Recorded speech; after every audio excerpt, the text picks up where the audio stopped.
শুভ সকাল আমার প্রিয় বন্ধুরা, কেমন আছে সবাই? আশা করছি সকলে অনেক বেশি ভালো আছো। আমরাও না বেশ ভালো আছি। ভারতের ছোট্ট একটি গ্রাম থেকে আমি রূপা, ব্লগার রূপা চ্যানেলে সকলকে স্বাগত জানিয়ে আজকের ব্লগটি শুরু করছি।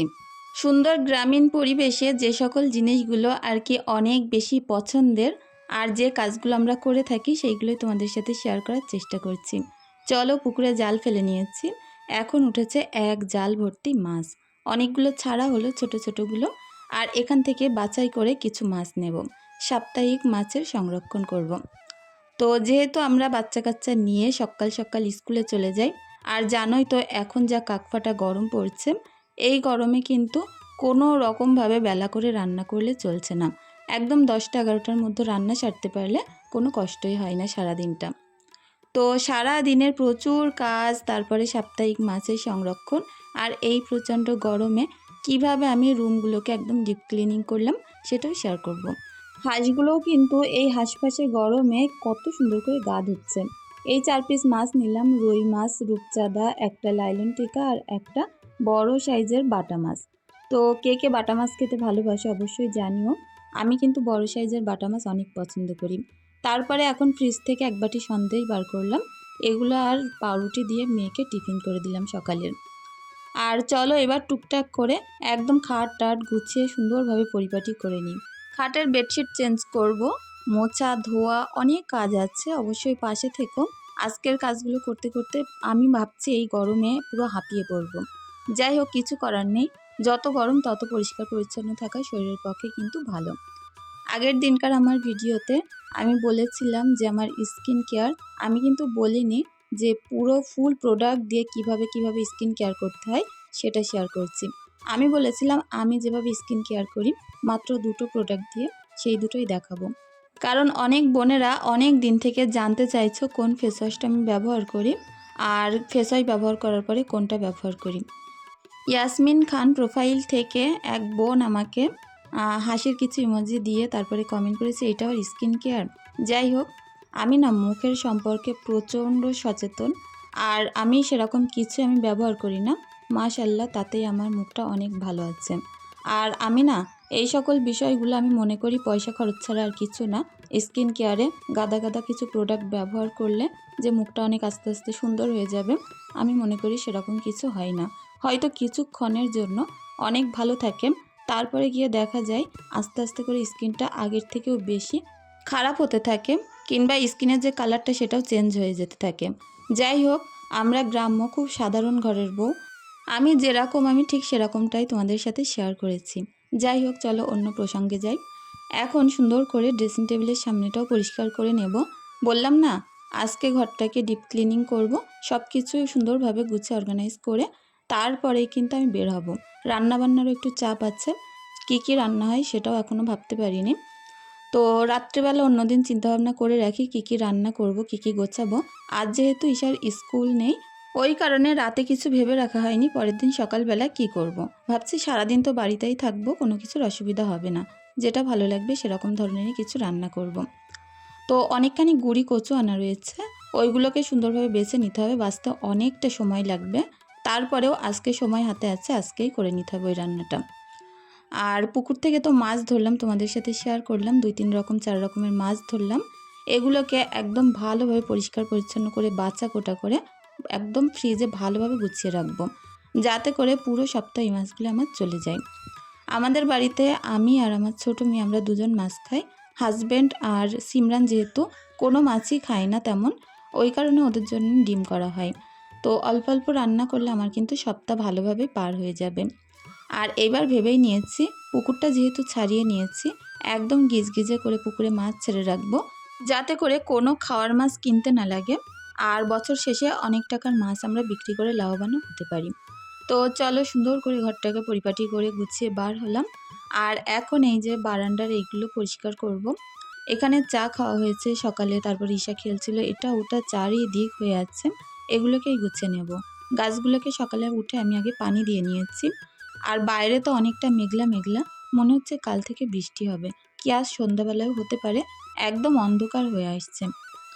তো টুকিটাকি ছোটোখাটো জিনিসপত্র যে কবার যতবার গোছাবো না কেন, এখানে ওখানে পড়ে থাকবে আর সেগুলোকে গুছিয়ে গুছিয়ে বারবার করে তুলতে হয়। এই টবটায় একটা মানি প্লান্ট লাগানো ছিল, এটা দেখছি একটু শুকিয়ে শুকিয়ে যাচ্ছে। ওই কারণে ভাবলাম মাটিতে না লাগিয়ে পানিতেই রেখে দিই, তাহলে অনেকটা সতেজ হবে। তখন চিন্তা করব এটাকে কোথায় রাখা যায়। আমিনা ইসলাম আঁখি প্রোফাইল থেকে বোনকে জানাই অনেক অনেক ভালোবাসা, এইভাবেই পাশে থেকো। ফুলমণি বোনকেও জানাই অনেক ভালোবাসা। বোন ঈশার শরীর কেমন আছে জানতে চেয়েছো, তো ঈশার শরীর কিন্তু অনেক ভালো হয়ে গেছে। অনেক ভালো থেকো, তোমরা কেমন আছো জানিও। সামিয়া ইসলাম প্রোফাইল থেকে বোন বলেছো, আপুমণি আমি ঢাকা থেকে তোমার ভিডিও দেখি, তোমার ভিডিও দেখে কাজ করার অনেক অনুপ্রেরণা পাই। তুমি অনেক দূরে এগিয়ে যাও, তোমার পাশেই আছি। অনেক ভালোবাসা রইল গো, এতটা ভালোবাসা দেওয়ার জন্য। ভালো থেকো। শাইন সুলতানা রিতা প্রোফাইল থেকে বোন বলেছো, কেমন আছো তুমি জানিও। আর ঈশা সিমরান ভাইয়া সবাই কেমন আছে জানিও। আমরা কিন্তু এখন অনেক ভালো আছি। একটু আমার ঘাড়ের যন্ত্রণা আছে, তো আস্তে আস্তে ওটাও দু একদিন যেতে যেতে মনে হয় ওষুধ খাওয়া হচ্ছে, ঠিক হয়ে যাবে। তুমি কেমন আছো অবশ্যই জানিও। ইসলামিক ক্লিপ প্রোফাইল থেকে বোন বলেছো, nice blog, love from Birbhum. Birbhum থেকে আমার ভিডিও দেখার জন্য বোনকে জানাই অনেক অনেক ভালোবাসা। ভালো থেকো। বাক্কার মালিতা প্রোফাইল থেকে বোন বলেছো, কেমন আছো। হঠাৎ করে রাত 2টোর সময় প্যানিক অ্যাটাক হয়েছিল, আর তারপর থেকে শরীরটা একটু অসুস্থ, আমার জন্য দোয়া রেখে যেও। অনেক দোয়া করি খুব তাড়াতাড়ি সুস্থ হয়ে ওঠো, আর খুব টেনশনের ভিতরে থেকো না। প্যানিক অ্যাটাকটা কিন্তু অনেক খারাপ জিনিস, আর এটা যখন তখন কিন্তু মানুষের প্রাণ নিয়ে নিতে পারে। যাই হোক, আমার তরফ থেকে অনেক অনেক দোয়া রইল, আরও দোয়া করব খুব তাড়াতাড়ি সুস্থ হয়ে ওঠো। হামিমা রহমান প্রোফাইল থেকে বোন বলেছো, অনেক ভালো লাগলো ভিডিও, আর পাশেই ছিলাম। অনেক অনেক ভালো লাগলো তোমার কমেন্টটা পড়ে, ভালো থেকো। ডালিয়াস ব্লগ প্রোফাইল থেকে বোন বলেছো, পরিবারের সকলের খেয়াল রেখো, আর তুমি তোমার নিজেরও খেয়াল রেখো। অনেক ভালোবাসা রইল গো এত সুন্দর কমেন্ট করার জন্য, ভালো থেকো। এমডি আবিদ হোসেন প্রোফাইল থেকে বোনকে জানাই অনেক অনেক ভালোবাসা, এইভাবে পাশে থাকার জন্য নিজের বোনের মতো। বোন অনেক সুন্দর কমেন্ট করেছো। বোন বলেছো, যার যে জিনিস নেই সে তার মর্ম বোঝে। আমার দুটো ছেলে, আমি তোমার মেয়ে দুটোকে নিজের মেয়ের মতোই মনে করি, যার কারণে সবসময় বলবো সিমরান ঈশার দিকে খেয়াল রেখো। ঈশা কলিজা শোনার জন্য অনেক দোয়া রইল, তাড়াতাড়ি সুস্থ হয়ে ওঠো মা। অনেক অনেক ভালোবাসা রইল গো। আর সত্যি তোমরা যে আমার বোনের মতো মনে করো, আমিও কিন্তু তোমাদেরকে আমার বড় বোন কিংবা ছোট বোনের মতনই মনে করি। জ্যোৎস্না কারিগর প্রোফাইল থেকে বোন বলেছো যে, আগে আমি রুবিনার ভিডিও দেখতাম, আর এখন সে চ্যানেলটা বন্ধ করে দিয়েছে। কেন জানি না, চ্যানেলে আর ভিডিও আসে না, তার জন্য খুব খারাপ লাগে। তুমি যেন কখনোই ওর মতো ভিডিও বন্ধ করে দিও না। তো আমি সবসময় চেষ্টা করে যাব গো তোমাদের মনের মতো করে ভিডিও দেওয়ার জন্য।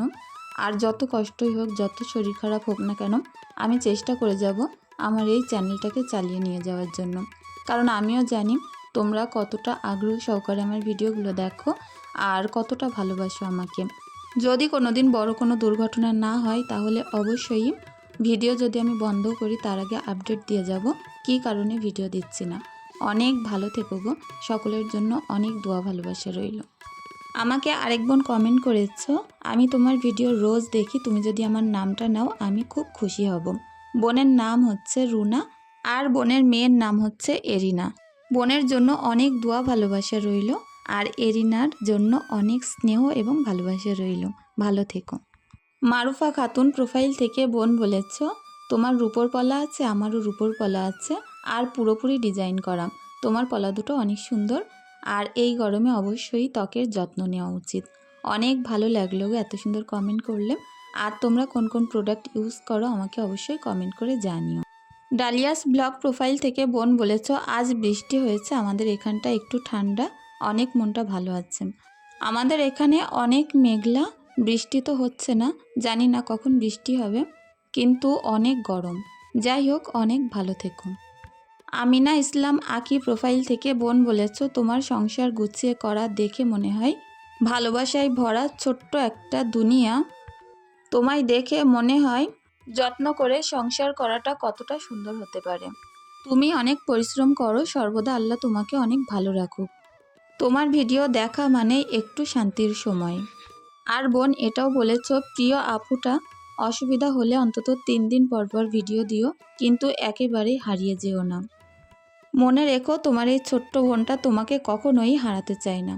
অনেক অনেক ভালোবাসা রইল গো মন থেকে, এত সুন্দর একটা কমেন্ট করলে। আর সত্যি কমেন্টটা পড়ে পুরো মনটা ছুঁয়ে গেল। আমি চেষ্টা করে যাব সবসময় তোমাদের মনের মতো করে ভিডিও দেওয়ার জন্য। আর অবশ্যই চেষ্টা করব একদিন বাদে একদিন যেমন ভিডিও দিচ্ছি দেওয়ার জন্য। অবশ্যই তোমরাও পাশে থেকো আর নিজের যত্ন নিও, ভালো থেকো। তো আমার সকল বন্ধুদেরকে জানাই অনেক অনেক আন্তরিক ভালোবাসা এইভাবেই পাশে থাকার জন্য। চলো, এই টানা রৌদ্রের মধ্যে এখন পুকুরে বাসন মাজতে চলে এসেছি। উপায় নেই। আর এখন না যে পরিমাণে রোদ্দুর পড়ছে, খুব সকালে এখানে কিন্তু টানা রোদ্দুর চলে আসে। যেহেতু এখানটায় যে দুটো তিনটে গাছ ছিল সবগুলো পড়ে গেছে, আর এই জায়গাটা পুরো টনটনে এখন রোদ্দুর হয়ে গেছে। তো চলো এখন সুন্দর করে বাসনগুলোকে ধুয়ে নিলাম আর ঘরের দিকে যাওয়া যাক। এখনও প্রচুর কাজ আছে, অবশ্যই সাথে থেকো। ঘরটাকে তো ডিপ ক্লিনিং করে মুছে টুছে নিলাম। আর মেয়েদেরকে বাইরে উঠোনে জায়গা করে দিয়েছি, এখানে ছায়ায় বসে খেলা করছিল।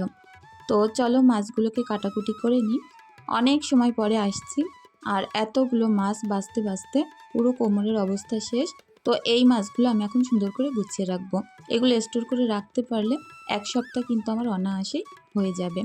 আমি না খুব সুন্দরভাবে পরিষ্কার করে মাছগুলো পুকুর থেকে ডোলে ধুয়ে তারপরে বেসিনে ধুয়ে নিয়েছি। আর অনেক ডলার কারণে অনেকটা পরিষ্কারও হয়েছে।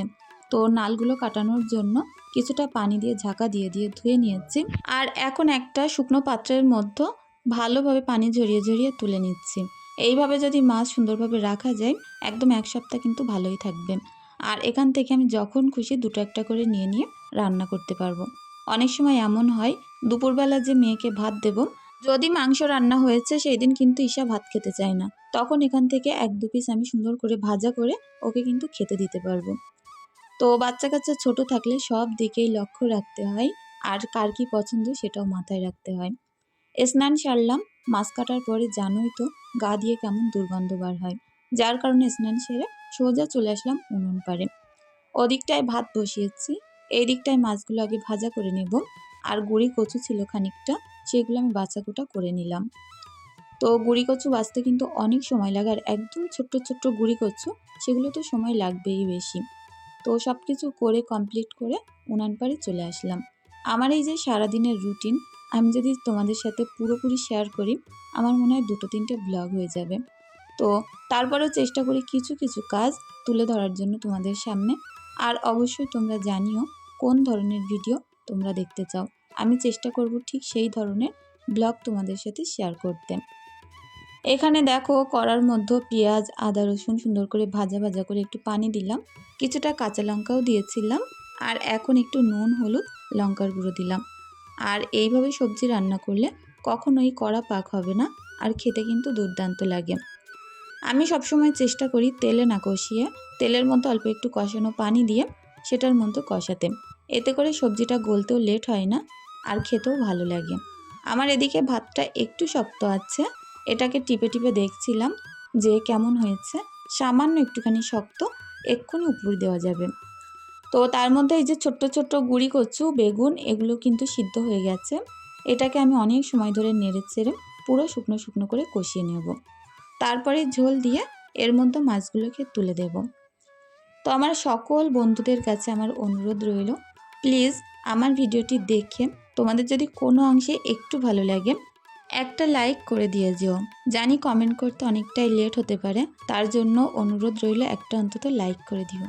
যাই হোক, দেখো এদিকে কচুরমুখিটাকে কষিয়ে ঝোল দিয়ে দিয়েছি। আর এই কচুরমুখিটা আঙুল দিয়ে টিপতেই মিলিয়ে যাবে, এতটাই সিদ্ধ করেছি। আর চলো এখন একটু জিরের গুঁড়ো দিয়ে দিলাম। এর মধ্যে আর কোনো মশলা আমি দেবো না। কচুরমুখী ছোট হলে এটা কিন্তু খেতে বেশি ভালো লাগে, তখন জিরের গুঁড়োটাই বেশি ভালো যায়। মাছগুলো তুলে দিয়ে কিছুক্ষণ ফুটিয়ে এটাকে আমি ঢাকা দিয়ে নামিয়ে নেব। তো একটা গামলার মধ্যে আজুর করে নেব। আর দেখতেও যেমন দুর্দান্ত হয়েছিল, খেতেও কিন্তু ঠিক তেমন হয়েছিল। চলো বন্ধুরা, আজকের ভিডিওটি এখানেই শেষ করব। সকলে অনেক ভালো থেকো, সুস্থ থেকো, আমাদের জন্য একটু দোয়া রেখে যেও।